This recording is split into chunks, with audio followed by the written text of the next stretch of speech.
வணக்கம் சார். வணக்கம்.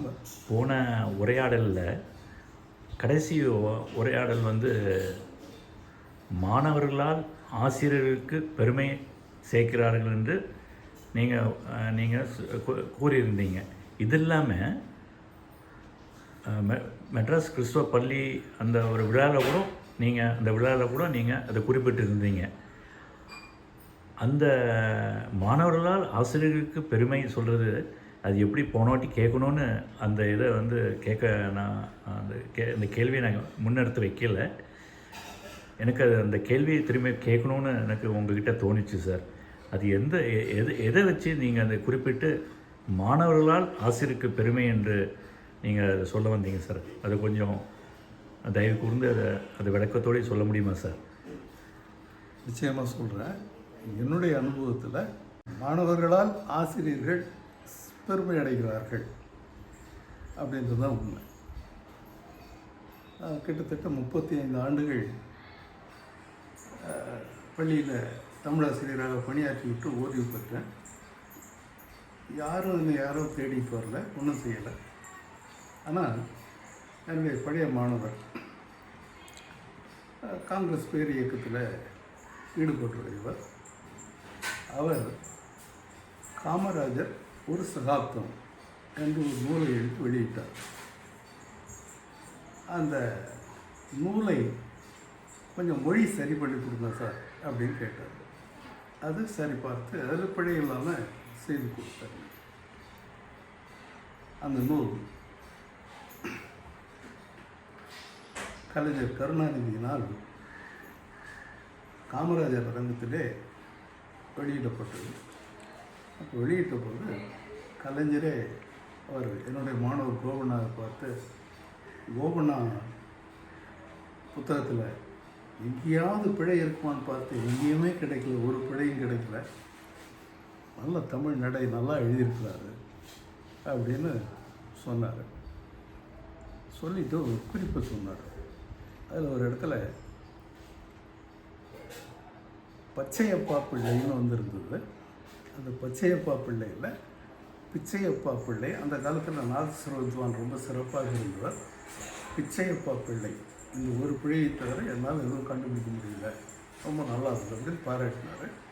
அப்பொழுது கோபண்ணா என்னை மேடைக்கு அழைத்து, இவர் தான் என்னுடைய ஆசிரியர், அவர் தாங்க அதை பார்த்து கொடுத்தார் அப்படின்னு சொன்னார். அப்பொழுது கலைஞரோடு என்னை அறிமுகப்படுத்தி கொண்டேன். எனக்கு அந்த இடத்துல அவரிடத்தில் நிறுத்தி பெருமை சேர்த்தது என்னுடைய மாணவர் தான்.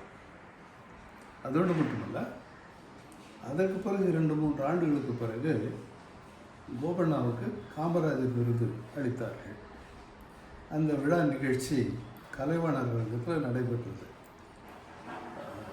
2009 என்று நினைக்கிறேன்.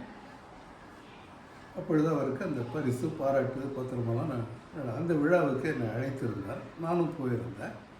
நான் கீழே மேடைக்கு கீழே அரங்கத்தில் மக்களோட பார்வையாளராக அமர்ந்திருந்தேன். அப்பொழுது அந்த வெளியீட்டு விழாவுக்கு சிறப்பு விருந்தினர்கள் பலர் வந்திருந்தார்கள். அதில் இன்றைய முதலமைச்சர் ஸ்டாலின் அவர்களும்,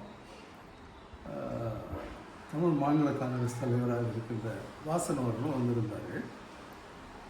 அவர் ஸ்டாலின் கையை காண்பித்து என்னுடைய தமிழாசிரியர் அங்கே இருக்கார் அப்படின்னு சொன்னார்.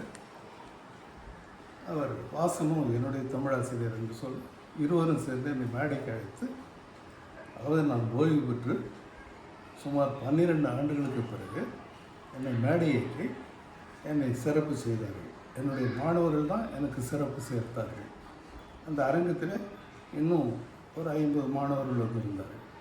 அதோடு மட்டும் இல்லாமல் அந்த நிகழ்ச்சி முடிந்த பிறகு குமுர்ம பத்திரிகையிலிருந்து வந்து என்னை ஒரு பேட்டி எடுத்து பிரபலங்களின் தமிழாசிரியர் என்று போட்டார்கள். இப்போ மாணவர்களால் தான் எனக்கு சிறப்பு கிடைச்சது தவிர என்னால் அவர்களுக்கு பெரிய சிறப்பு ஏற்பட்டது என்று நான் சொல்ல மாட்டேன். நான் எவ்வளோ மாணவர்கள் படித்து விட்டு போகிறார்கள். அந்த மாணவர்கள் தான் இவர் என்னுடைய ஆசிரியர், இவரிடத்திலே நான் படித்தேன், இவர் எனக்கு சொல்லிக் கொடுத்தார் என்று பெருமை சேர்ப்பவர்களாக இருக்கிறார்கள். ஆகவே மாணவர்களால் தான் ஆசிரியர்களுடைய சிறப்பு வெளியில் தெரிகிறது தவிர மற்றபடி எதுவும் இல்லை இன்னும் நான் கருதுகிறேன். அதுதான் சரின்னு நினைக்கிறேன். ரொம்ப நன்றி சார். நீங்கள் அதை வந்து விளக்கமாக கொடுத்தது ரொம்ப சந்தோஷம் சார். எப்படி நீங்கள் இப்போ குறிப்பு இப்போ தான் நீங்கள் சொன்னதில் இப்போ அந்த குறிப்பில் அந்த அரங்கேற்றம் வந்து அந்த பிழையை கூட நீங்கள் என் மனசில் என்ன புரியுதுன்னா அது டைப்போ எரர் ஆசிரியர் நீங்கள் அவங்க ஆசிரியர் வந்து உங்கள்கிட்ட கொடுத்துருக்காங்க. அதை வந்து அந்த நூலை வந்து நீங்கள் பார்த்து நீங்கள் அதை வெளியிடுறதுக்கு அந்த ரொம்ப சிறப்பான ஒரு நூல். அதாவது காமராஜரை பற்றி அவ்வளவு தெளிவாக அவர் ஆற்றிய பணி, கல்வி கண் திறந்த காமராஜர் அவர்கள். கண் திறந்த காமராஜர் அவருக்கு பெருமை சேர்த்தனும் என்று சொல்லுவேன். அதுக்கு பிறகு தான் அவருடைய பெருமையை வெளியில் கூட தெரிஞ்சு கொண்டேன். காமராஜர் ஒரு சகாப்தம் என்கின்ற அந்த நூலுடைய பெயர். ரொம்ப சந்தோஷம் சார். அதில் இந்த பச்சையப்பா பிச்சையப்பான்னு சொல்கிறது இந்த டைப்போ எரர். அந்த டைப்பிங் அவங்க அப்போவே அவர்கிட்டே நான் சொன்னேன், பெயர் மட்டும் எனக்கு கொஞ்சம் சந்தேகமாக இருக்குது, அதை சரி பண்ணிங்க அப்படின்னு சொன்னேன். அது மட்டும் மற்றபடி ரொம்ப சந்தோஷம். அடுத்த எடிஷனில் பிச்சையப்பான்னு போட்டு ரொம்ப சந்தோஷம். அந்த முன்ன நடந்த அந்த ரொம்ப சந்தோஷமாக இருக்குது சார் கேட்குறதுக்கு. இது ரொம்ப நன்றி சார். ரொம்ப நன்றி.